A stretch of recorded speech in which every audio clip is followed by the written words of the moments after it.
아무리 아닌 척을 해도 좋아하면 이런 거에서 티가 날 수밖에 없어요.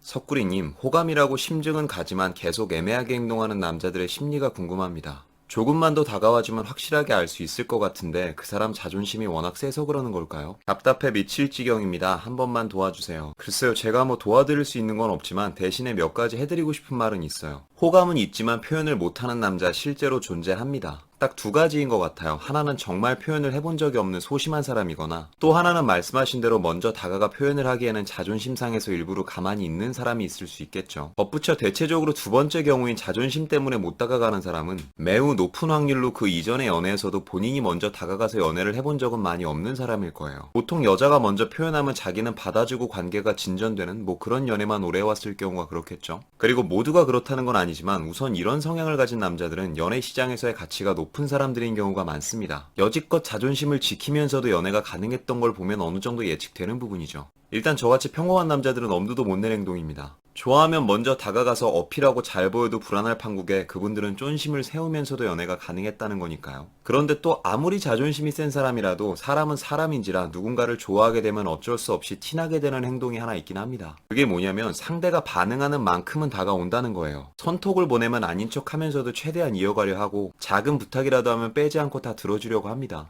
만나자면 투덜거리면서도 시간을 빼서라도 나오려고 하고요. 그렇기에 만약 지금의 사연자님을 포함해 현재 나를 애매하게 또는 헷갈리게 하는 상대가 있어서 힘들다는 분들은 부디 조금만 용기 내서 평소에 안 하던 행동을 좀 해보십시오. 먼저 말도 걸어보고 먼저 약속도 잡아보고 상대도 분명히 마음이 있는 상태라면 투덜거리면서도 다 받아주려고 할 겁니다. 그러나 만에 하나 반대로 내가 먼저 나름의 티 아닌 티를 냈음에도 불구하고 상대가 계속해서 무반응이다. 그럼 이건 딱 한 가지예요. 여러분의 심증조차 빗나간 겁니다. 그때는 상대의 자존심이 세서고 뭐고 다 필요 없어요. 그저 당신을 싫어하지는 않는다 이것뿐이지 딱히 다가갈 가치를 느끼고 있는 게 아닙니다. 정말 여러 번 반복해서 하는 말이지만 제 아무리 소심하고 자존심 센 사람일지라도 호감을 갖고 있던 상대가 어느 날 추파를 던지는데 가만히 앉아 모른 척 하지는 않습니다. 그런데 이쯤에서 제 개인적인 생각도 좀 추가해서 말씀드리면 만약에 남자가 상대적으로 이성관계에 대한 경험이 적어서 소심한 모습을 보이는 게 아니고서야 정말 자존심이 세서 애매하게 행동하는 게 확실하다면 솔직히 말해서 전 그냥 진전시키지 않았으면 좋겠네요. 왜 이렇게 말하냐고요? 만에 하나 그 사람이 여러분에게 관심은 있지만 진짜 자존심 때문에 안 다가서는 상황이라고 칩시다. 그럼 벌써 여기서 끝난 거예요. 현재 당신의 가치를 내 자존심보다는 아래라고 생각하니까 이런 태도가 가능한 거라고요. 덧붙여 저는 남자 여자를 떠나 누가 저한테 바람기 있는 사람과 자존심 센 사람 중에 누가 더 위험한 사람이냐고 묻는다면 전 망설임 없이 자존심 센 사람이 훨씬 더 위험한 사람이라고 말합니다. 아니 보다 더 정확하게 표현하자면 굳이 애인한테까지 자존심을 부리는 사람이 더 위험한 사람이라고 말할 수 있겠네요. 간혹 사연을 받다 보면 아직도 자존심 센 사람이 멋있는 사람이라고 착각하는 분들이 종종 계시곤 하는데 정확하게 말해드릴게요. 자존심이 세다는 건 그만큼 자존감이 낮다는 증거입니다. 더 나아가 현재 나에게 남아있는 게 자존심밖에 없다고 생각하는 사람들일수록 더 자존심에 연연하는 모습을 보이죠. 또한 자존심이 센 사람을 만나는 게 위험한 진짜 이유는 어느 한쪽이 지나치게 자존심을 부린다면 다른 한쪽에서는 끊임없이 그 자존심을 세워줘야 할 텐데 이 과정이 길어지면 그때부터는 내 자존감에 문제가 옵니다. 항상 그 사람이 먼저야 하고 그 사람의 자존심을 안 건들게끔 눈치를 봐야 하니 아예 을이 되어버리거나 아니면 항상 긴장의 끈을 놓아서는 안 되는 연애가 되고 마는 거죠. 당연히 그런 만남의 행복은 어디에서도 찾아볼 수가 없을 겁니다. 툭 까놓고 상대가 바람을 피우다 걸렸다. 그럼 당연히 무지하게 열받고 배신감은 들겠지만 헤어지고 나서 미련이 남지는 않습니다. 다만 좀 죽여버리고 싶은 마음은 있을 수 있겠죠. 근데 자존심이 센 사람을 오래 만나잖아요. 반대로 내가 서서히 죽어갑니다. 상대의 자존심을 세워주는 기간이 길어질수록 내 자존감은 바닥을 칠 테니까요. 끝으로 정리하자면 상대가 애매하게 행동할 때는 내가 먼저 움직여 나름의 확신을 제공해주고 그에 따른 상대의 반응을 살펴보다 보면 여기서 포기하건 더 다가가건 답에 쉽게 접근할 수는 있을 겁니다. 단 상대가 움직이지 않는 이유가 단지 자존심 때문이라면 그때는 좀 진지하게 생각해 보시길 바래요. 시작 전부터 사연자님의 가치를 본인의 자존심보다 밑으로 깔아놓은 사람이 과연 연애가 시작된다고 사연자님에게 최선을 다할 수 있을까요? 사연에 직접적으로 언급하지는 않았지만 석구리의 오랜 구독자라고 말씀하셨으니 부디 어리석은 결정은 하지 않으시리라 믿습니다. 연애는 누가 행복해지기 위해 하는 건가요? 내가 행복해지기 위해 하는 겁니다. 그럼 오늘은 여기까지. 오늘도 영상이 마음에 드시는 분들은 여기 있는 사진 한번 눌러주시고 구독과 좋아요, 알림 설정 부탁드릴게요. 아프지 말고 삽시다. 석구리였습니다.